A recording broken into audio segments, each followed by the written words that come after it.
Alright, welcome back to the GCM Scale Garage. We got a great episode today, as you can see. We decided to call in our friend Sang here, who's a Tamiya collector. So thanks a lot for coming. And Dana's back because he's a bit of a Tamiya builder himself. So we are going to get the education today on what it means to be a Tamiya collector. And we got, this is vintage cars here. So I think except for one, right? Except for this is a reissued Subaru Brat, and this is a reissued Scorcher. So we got a lot of vintage equipment here, and we're going to go through every car and talk about what's on it and what kind of condition it was in and if it's been restored and all that stuff. So we're going to give you guys a full-blown rundown on what it means to be a true Tamiya collector. So first of all, tell us, Sang, when did you actually get into collecting Tamiya? Well, as a kid growing up in the 80s, I had this friend, we were like good friends from about grade 1 to grade 8. Yeah. And we're always competitive, and one day he has this car called, it's a four-wheel drive Tamiya buggy called a Hot Shot. Oh yeah, Hot Shot. Yeah, and I was like really impressed, and at that, like, he's from a rich family, and at that time the only thing I could afford was, it's called a Turbo Hopper. Turbo Hopper. I remember at that time, the rich kids had the Hot Shot, and you know, we were racing around in the Hornet or the Grasshopper. Yeah. I remember those days. So. Yeah, so I got I was excited. I got Turbo Hopper, wow. Yeah. And then I started racing with the Hot Shot. Hopper. Yeah. and I think within like 5 feet or so, the Hot Shot just passed me and I was so disappointed. And I said, that's it. So I saved for about maybe 6 months for my paper route at the time. Yeah, of course. Perfect. Yeah, of course. Yeah, and then what did I get? And then I got my brother involved, because my brother saw the Hot Shot and it's really, really cool. Yeah. So then he bought a used Subaru Brat, which is like this one here. Yeah. And started to play around with it, and then that's when I got into the hobby, when he got the Subaru Brat. And then I think after that I bought, I think it was a Kyosho Ultima. It was. Oh yeah, Kyoshos. Yeah, they were the rival company back then, kind of thing. Yeah, there was Kyosho and Tamiya, very popular back then. Yeah. Yeah. So yeah, that's when I got started, and then I started racing back then off road. Yeah. We were racing cars like you see here, even like the Monster Beetle and the Lunchbox and the Falcon and Grasshopper. They're all racing, and everything was really slow back then, and lap counts were like manual, not like today. Yeah, yeah. And the battery was like 1200 milliamps, so you get like 5 minutes of run time. The heat was like 4 minutes. Yeah, that was terrible. Yeah, the resistor's burning on. Yeah, exactly. The speed control gets stuck and you chase after the car. Yeah, that's right. Those were the days, though, eh? They were a lot of fun back then. You know? It was simple, but maybe fun. It was fun for you, but I got tired of chasing after my car. Yeah, that's true. Yeah, a lot of that. Yeah, and then when I got to high school, I find this wasn't cool anymore. So then. Oh yeah.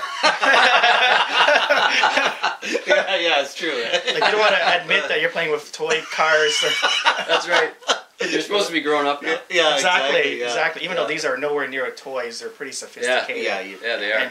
And so then there's a big gap from about high school to about university, and then I started working. There's about 15 years gap or so. Yep. And about 5 years ago, 5 or 6 years ago, I started collecting cars that I wish I had when I was a kid. Yeah. So now I'm going a little bit in excess. I lost count, but basically all these cars here has some type of emotional or like a connection with me when I was a kid. Yeah. Like I said, my brother had one almost exactly like this, painted red. Yeah. And I don't have the Hot Shot here, but I actually have the reissue Hot Shot, which maybe another episode I could bring it in. Okay. Yeah, for sure. So there's that, and then also we had another friend, which you could relate to, Porsche 959. Oh my goodness, yeah, the Holy Grail, eh? Yeah. For back then, yeah, for sure. And that, even back then, was super, super fast. I remember the thing going down, whipped down the road, I don't know how fast. Yeah. And and then it's just, so now basically I got back and kind of relived my childhood and collecting all kinds of cars back. My interest is mainly cars from the 80s or so. Well, I mean, I have some new ones like Scalers and that, which wasn't popular or didn't exist back then. That's right. So it's a combination of pretty much anything that has connection when it's little, or scaler that you look at it from certain angles, it looks like a real truck. Yeah. That kind of stuff. Yeah, it's great. Yeah. So, did you manage to find these kinds of cars locally, or did you have to shop around for them? That's a very good question. Some of them were local.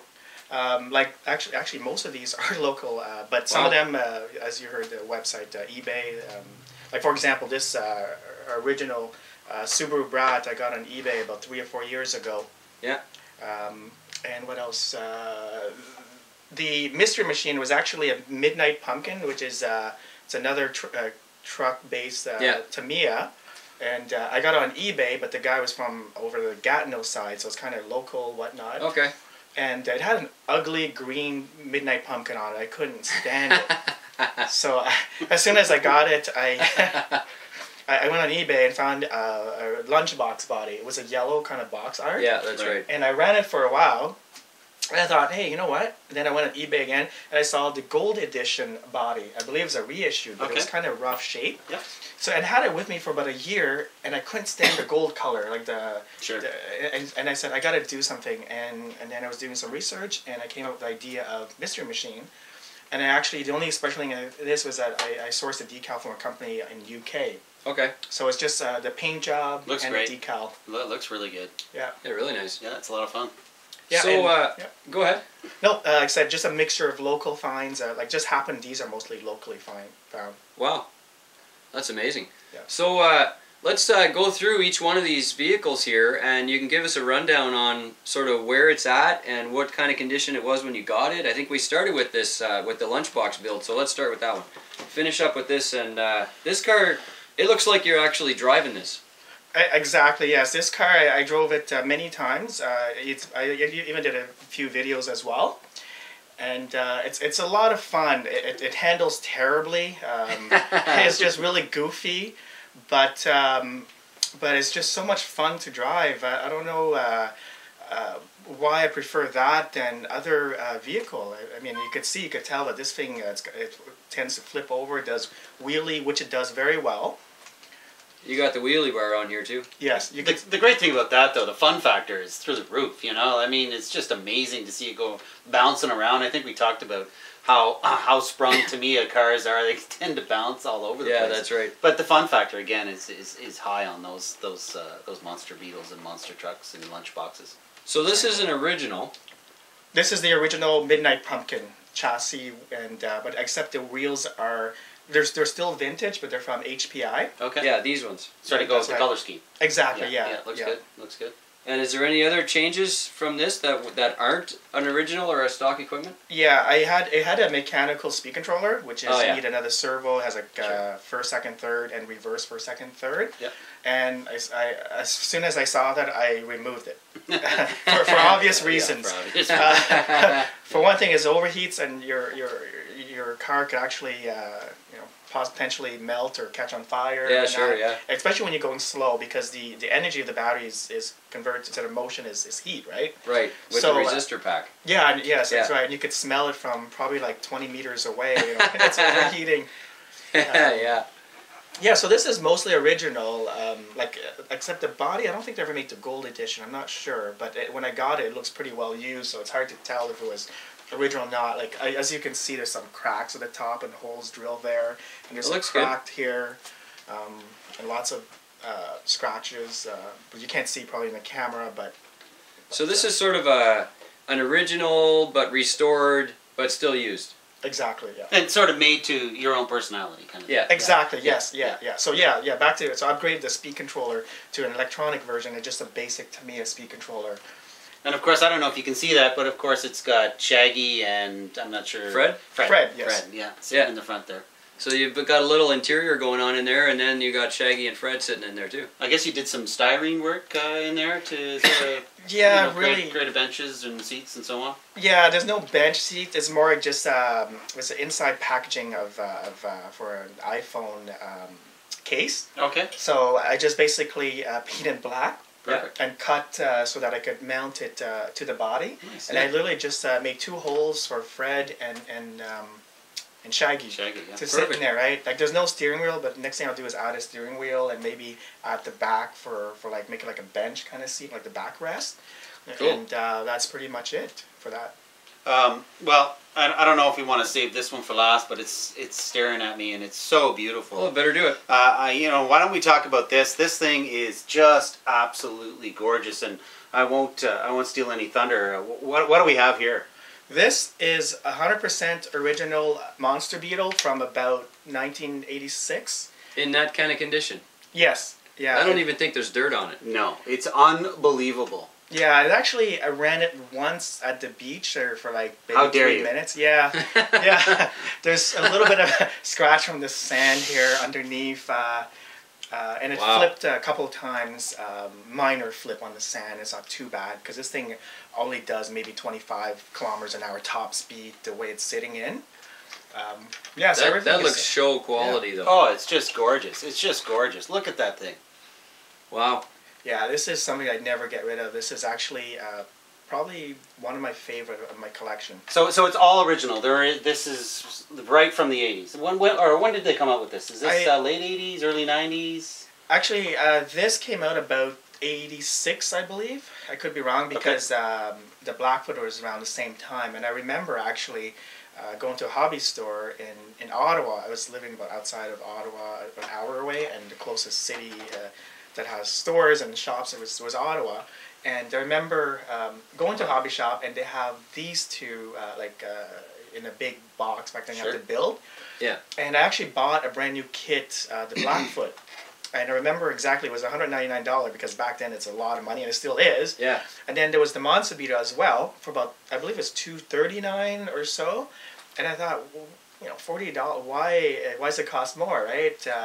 So I decided to go to Blackfoot. But then after that, I realized that it's better off getting the Monster Beetle because I believe it actually does have the oil shocks. Oh. It has the nicer tires and rims, and it has a rear bumper. The detail and the scale on this is unbelievable. Now, is this a local find? Is this an eBay find? Is this you?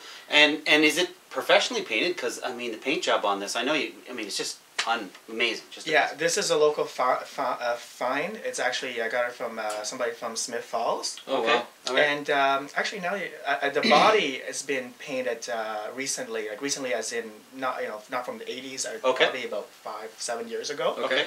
And the gentleman that I got it from, he said he got it done at a body shop.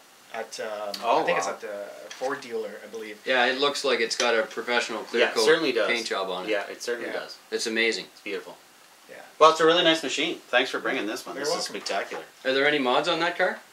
No, there's no mod. No, it's everything's original. The radio is from it's an old Futaba radio. Yep. In there, and then the speed control again is a 3-speed. With the wiper, yeah. Yeah, with the wiper type speed controller. Motor is original. The way you can tell, explained to Dana earlier, is the original one. The 540 has a plastic end bell. Okay, yeah. Okay. So that's a true collector would know that. Would know that. Yeah. You being a true collector. Yeah. So I could tell, so that's so it is original, and plus Tamiya has never reissued the Monster Beetle. Yeah. I always liked the driver in this collection of with the Sand Scorcher. I'm not sure where else he appears, but I always liked that driver. It's so detailed, so scale. That was really good of Tamiya to put those out. Wasn't that nice? Yeah, that's great. That's one thing I like about Tamiya too. As you notice, all these they all have drivers in them. Yeah, they do. That's right. Yeah, that's right. Yeah. Now you say that this Monster Beetle shares some platform with the Blackfoot? Correct. Yes, that is correct. So they came out, I said, about roughly the same time. Yeah, sure. And I think it's called Space Technology. I'm not sure what it's called, but the chassis looks kind of, you see these triangles and the way put together. Okay, yep. Yeah, it's actually really neat design, and it shares with also a buggy called the Frog. Oh yeah, same. Yeah, except it's gray, which is the same actually as the Subaru Brat, the same platform. We all remember the Frog, of course. Yeah. So this is the original Blackfoot, but it has more of the modern technology in there. By modern, I mean it has an electronic speed control. It's actually from which company? That's looks like a Lossy.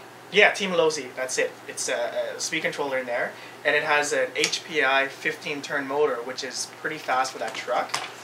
And it has Traxxas waterproof servo because I actually ran this through the puddles and things, so it's pretty much splash proof. Yeah. And the receiver I put in a balloon.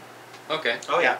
So this has a combination of both. Like it has the old body. As you can tell by the Ford F-150, it's about 1985-ish. The style. And it is. This is a vintage, right?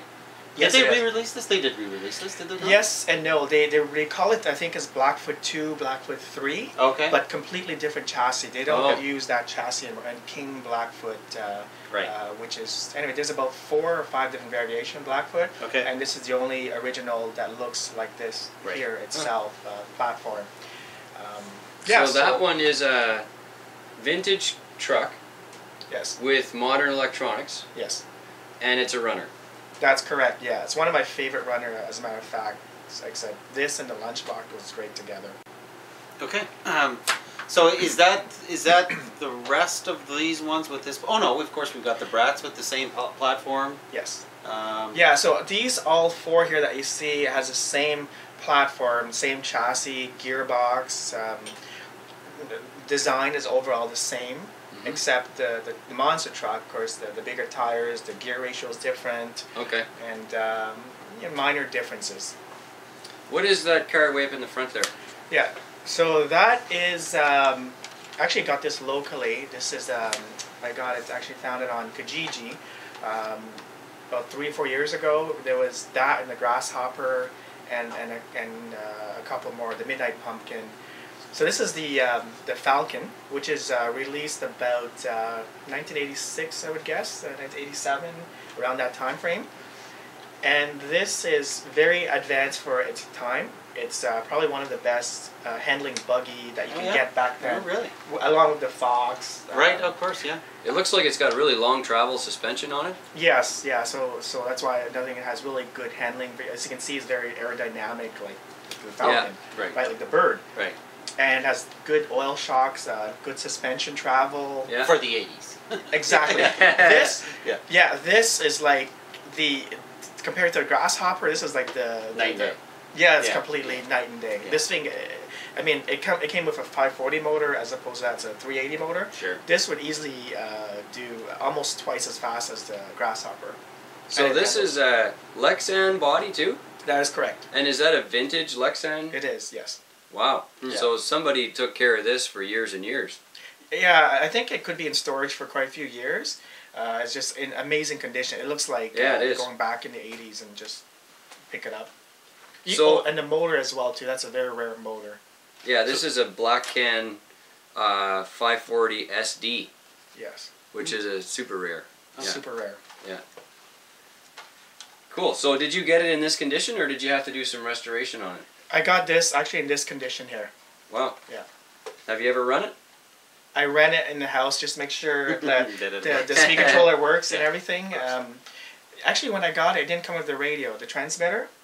Oh yeah. It was just like a pile of cars and that, but there's no radio. So I actually happened to have an old, I forgot what name, not Futaba, but ACOM, which is another brand that you could get back in the 80s. And I matched it with the right crystal. And I test to make sure the speed controller is set to neutral point and everything. And I ran it in the house just to make sure it works. But that's the extent that I ran it. And this car has a driver in it, but it's only a head. The hot shot, I think, was the same. It was just a head. He's got a helmet, and there's nothing from the chin. Oh yeah, that's right. No body on him.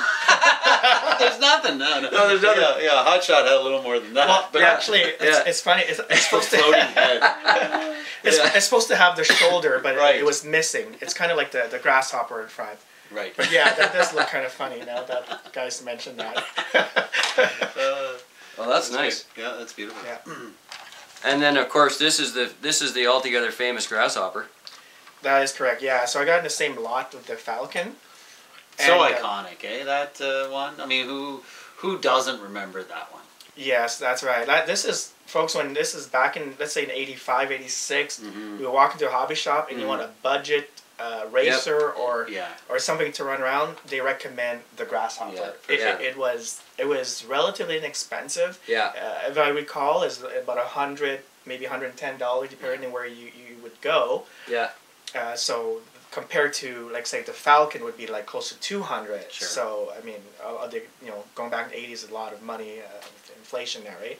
So this is very iconic because every kid pretty much would probably start with something of this variation. Yeah, of course. Or the Grasshopper's brother, or like the Hornet, which is a step higher than this. Yeah, and you sort of, the entry level got you into the hobby grade side of, instead of going to Radio Shack or whatever. Exactly. You can go to a hobby store, a true hobby store back then, and pick up this, and gets you into the hobby grade side of things. So, I love that. I remember those as a child. No, it's a good point. It's also relatively easy to build, right? Yeah. I was like a kid around 10 years old or 9 years old, right? So this is pretty easy, easy. Like, there's not too many moving parts. So what's specific to that one? So this is all original? Because I think they re-released that one too, did they not? They did, yes. Yeah. Oh, another thing about re-release, which we're probably going to touch a little later, is it's great that it's they re-released, but as a collector, it's like, it's good and it's bad because it's not really... But there's a few things that there are different, which I'll go over later. But this is original. The only thing when I got this, there was no motor. Okay. Oh. So I went on eBay and bought a re-release 380 size motor to put in here. Sure. So now another thing you could tell that it's been a reissue motor is it doesn't have the plastic end bell. Okay. Oh yeah, right. You had mentioned that earlier. Yeah. So so I went and I bought the reissue Grasshopper motor and put in there. But besides that, I mean, I cleaned it up a little bit because when I got it, it was dusty, it was dirty, and I think the body I must have used a little bit of just like soap and at some just a little bit of Javex, just a little bit, not much, just to get a little bit of white because it was a little yellow. Oh, and I painted the black a little bit, the roll cage. It was I don't think it was painted. Okay. So just add that little detail, and the driver as well. It was just unpainted. And this one has shoulders. And this one has shoulders. That's right. That's a step up from the other one. Exactly. But this is not a Lexan body. This is kind of an ABS hard body sort of. That is correct. Yes. Yeah. Wow. Was the Hornet? What was the Hornet? It's a Lexan body. It's Lexan, yeah, sort of lighter, step up, a little quicker. I think it had a 540, or did it have a... It had a 540, yes. Yeah. It has oil shock. Like, the Hornet has oil shocks in the pretty back. simple shocks set up on this. Yeah. I think these always sort of snapped off, if you took a jump too far, the top strap. They always snapped off. I never really had this as a kid, so I never had the experience breaking it. Right. And because it's original, I wouldn't dare to run it, so I never had the experience of it breaking. But if you look at it, it looks kind of weak. Yeah, it was always something. The experiences that I remember about it when I was a kid, about this car, this thing couldn't get going fast enough. Right. To have a bad enough jump to actually break something off. True. I remember taking off the front bumper a few times. Yeah. And banging up the body and stuff from rollovers, but this car didn't go fast enough to actually. I mean, it was a tiny little NiCad that was in there, and no power, and no. Yeah, because the motor, the 380 motor, it's not that. It's just one slight step off above Radio Shack. Yeah, exactly. Now we got two other ones here that look like they share the same platform. Is that right? That's correct. Yes. So here, the red and black is the Tamiya Wild one. Sure. The Wild one, eh? Yeah. This is. And this here, the beige one, is the Fast Attack. Now they're both original. Wow. The Fast Attack, if my memory serves correctly, came out before the Wild one. Okay. So this one here, my guess is about 1983-84. Okay. Came out as the Fast Attack. Now the only thing I upgrade in here, it's all original. Except I upgrade is the oil shocks. It had the friction shocks, like no oil. Right. And so I upgraded this shock is the same as what you find in the Frog or Subaru Brat. So this came out first, and I call it Fast Attack. And then about a year or two later, Tamiya released the Wild one, which is a step higher than the Fast Attack in my opinion, because it comes with the oil shocks. Sure. It looks like they got a bigger tire too. Yeah, and bigger tires, yes. Yeah. And Lexan. No, that had both Lexan? No, this is a hard shell plastic, and it holds in by Phillips screws. This here, you can't see in the video, but it's a Lexan. Sure. So it's the main difference. It's easier to remove it and work on it. This is you have to take it apart. And of course, I think the Wild one, and is probably one of the more popular ones, or sought after ones. Not that none of them. I mean, they all are, but Especially the wild one. I think it holds a special place in a lot of hearts out there. That's for sure. Yeah, it's funny. I never remember the fast attack.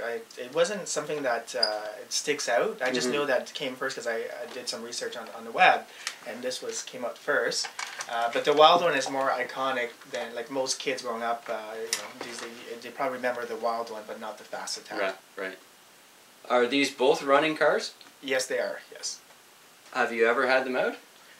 Unfortunately, I have. Yes. and vintage drivetrain. I don't know. It's all. Oh yes. So resistor and speed controller and. Yes. I'm sure if you maybe turn around a little bit in the video, there's a resistor in the back. This aluminum with a heatsink. Yes. So that's the resistor for the mechanical speed controller. And, right. That's kind of what when you're going slow, like first and second, a lot of power goes into heat, and that's how it's going. And of course, it has the stock one too. I think the resistor there, the iconic sort of aluminum with the 3 circles in it. Yeah. Yeah, the cover. So, yeah. Perfect. Wow, these are both good-looking cars. Yeah. Did you have to do any work on these when they came in? Well, this here, this is one of that I got online, actually on eBay, and the only thing I mentioned is upgrading the shocks. Yep. And I did a little bit of touch-up. Some of the brown in there was all scratched up, and some of the black. So I just literally take Tamiya paint and with a paintbrush and just touch it up. Oh, that's nice. And that's and I put a new motor in there. It's a new 540 motor. In the fast attack. That's correct. Yeah. Cool. Well, now we've got this beautiful box art buggy.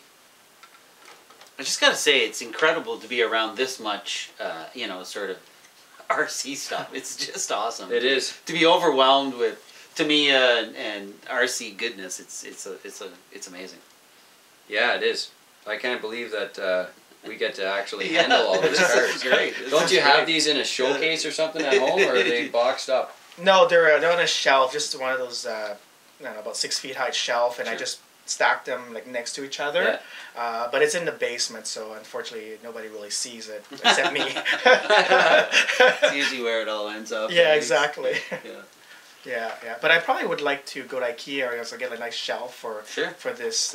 This one's special. This one seems Yeah. to be, sort of the same caliber and fit and finish as this one. It's just impeccable. Tell us about this one. Yeah, so this one here is a reissued Sand Scorcher. Okay. And one way you could tell it's reissue, except buying brand new and put it together, is there's a few minor differences. For example, the dry shaft in the back, the original one is somewhat copper. Okay. So it's like a goldish, brownish color. And the reissue is just like a chrome, so it's different. What else is different? This is actually, now, did some research, the body that they use is actually from the Monster Beetle. Oh, okay. Now, because the Sand Scorcher came out in 1979 along with the buggy Champ, and that, like, when this came out, it was way advanced of its time. Like, if you picture 1979 and exactly what you're holding there, except some minor, like the speed controller and things like that, right? So anyway, the original body, the fender is actually, it has a little bit of a curve in here, like a Beetle, right? Oh, okay. Right. Yeah, that's one way you could tell off the bat. I didn't know that. This is the reissued Interesting. Monster Beetle, because they actually used the mold of the Monster Beetle for this. For the reissued. For the reissued, yeah. Okay. So there's no rounded edge on the re-release, right? But there is on an original. Exactly. Oh, neat. Yeah. I would have never known that. No, I wouldn't have either. No. Yeah. And have you got this as a running buggy too? I made the mistake of running it once, and I actually had an AM radio in there. What happened? It had a little glitch, unfortunately. One AM radio back then didn't have a little glitch. Yeah. And it's pretty common. And it actually, the car kind of took off a little bit on its own, and then it flipped, and then you can't see in the video, but it has a couple little scratch on the roof there from being flipped over dirt. And of course, that's the box art theme, right? That's right. Yeah. I like to stick with the box art when I can. Just you can't go wrong with the box art, in my opinion. That's a very good looking car, that's for sure. Yeah, thank you. Yeah, but this is a re-release all the way through. It's reissued, but there's a lots of upgrade in here. Like the rims are not the plastic; they're the aluminum rims. Yeah, I saw that. Oh wow! All 4 of them. Yeah. And the chassis is an upgrade aluminum chassis as well. Oh yeah, look at that. The reissue has... Of course, the front bumper too. And the front bumper, yeah, yes. Yeah. I didn't like the reissued or the original front bumper. No, it was sort of hokey pokey. Eh? Exactly. It just doesn't look right. Yeah. And this bumper is to scale. Just a couple of minor upgrade. That's about it. And of course, you've got electronic speed control in there, modern electronics. Yes. Yeah. Correct. Yeah. Nice. Really nice. And then one of these is a re-release. So we're looking at 2 Brats here, right? I'm seeing a red one. There's 2 Brats. Okay. That's right. Let me put this up here in the garage and we'll get those 2 Brats out. Yeah.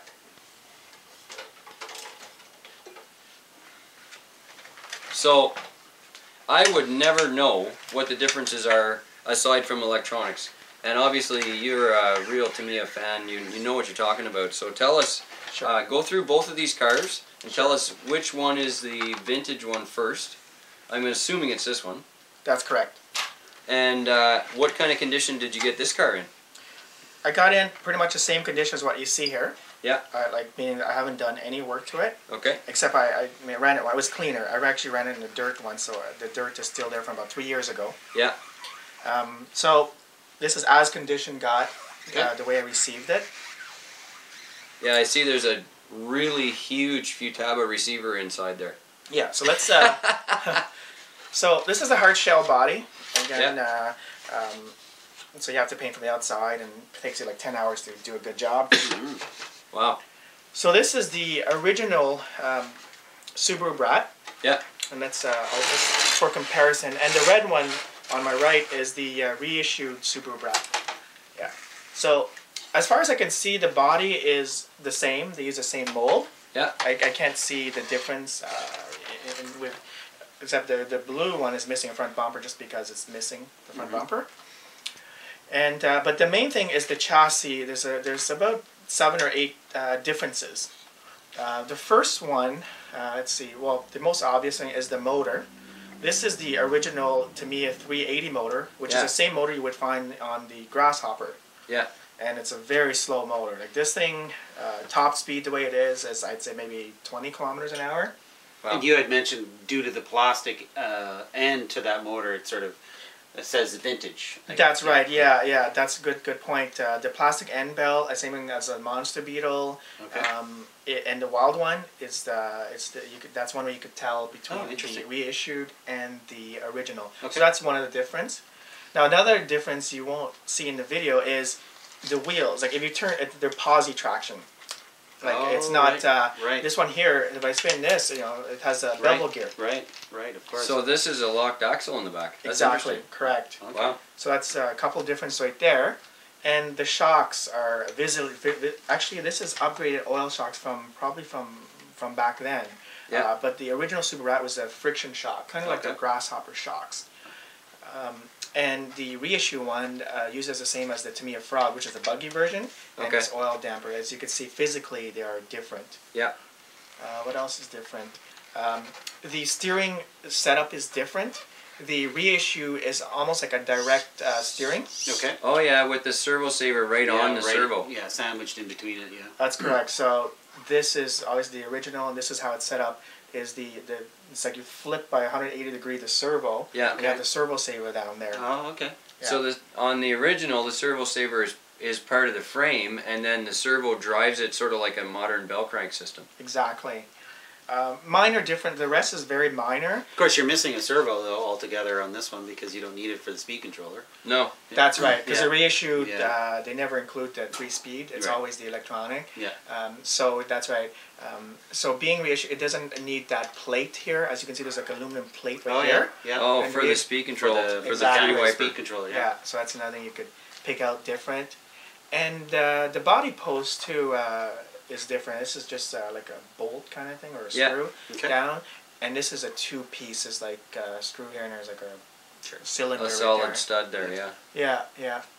Interesting. And one last thing before I forget is the reissue Subaru Brat comes with 2 bodies. I only brought the one.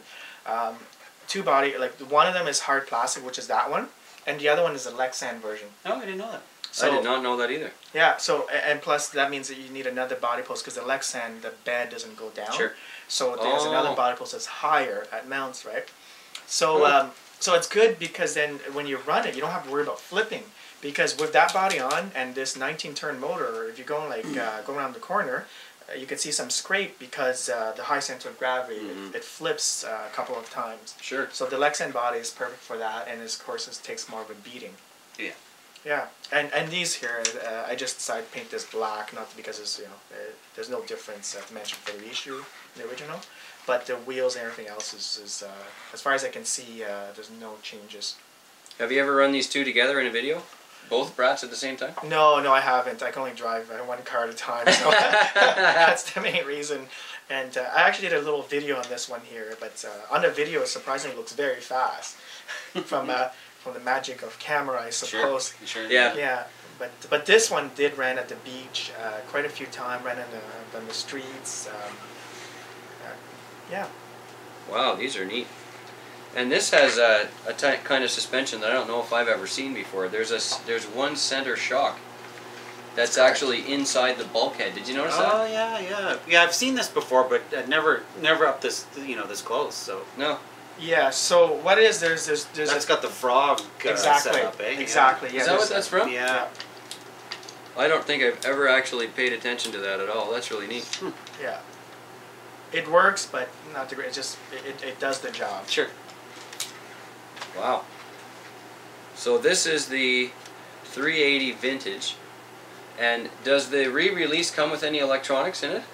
The re-release Subaru Brat comes with a Tamiya speed controller. I think it's 104BK the model. Yep. Just your basic, very cheap speed controller that does the job forward reverse. Yeah. That comes with most of the reissued Tamiya products.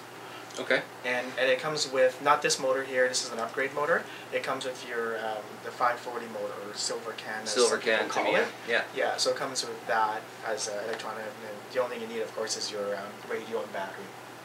Neat. Yeah. Wow. So how long have you had this unit? This, I bought it used like about almost 4 years ago. Okay. Yeah. Well, and at least you said you got a run out of it. Yeah, it ran once, that's it.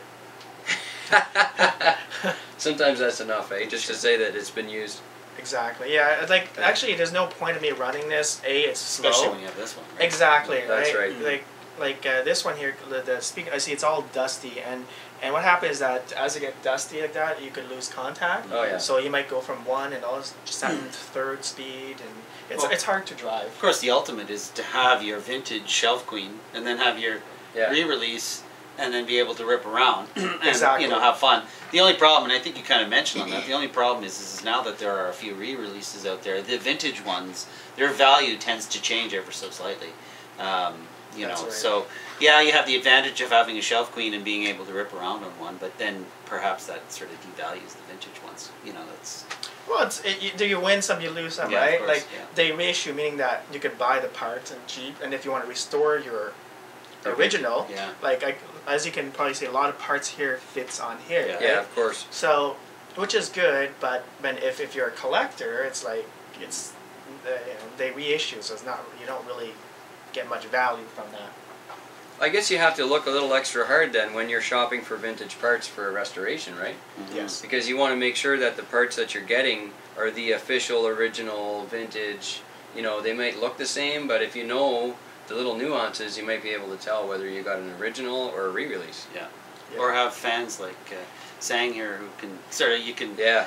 go to as a guru and say, hey, what are the differences? What are the minor changes that I may not see that your friends in the hobby may know. So. Yeah, exactly. That's a good point. Yeah.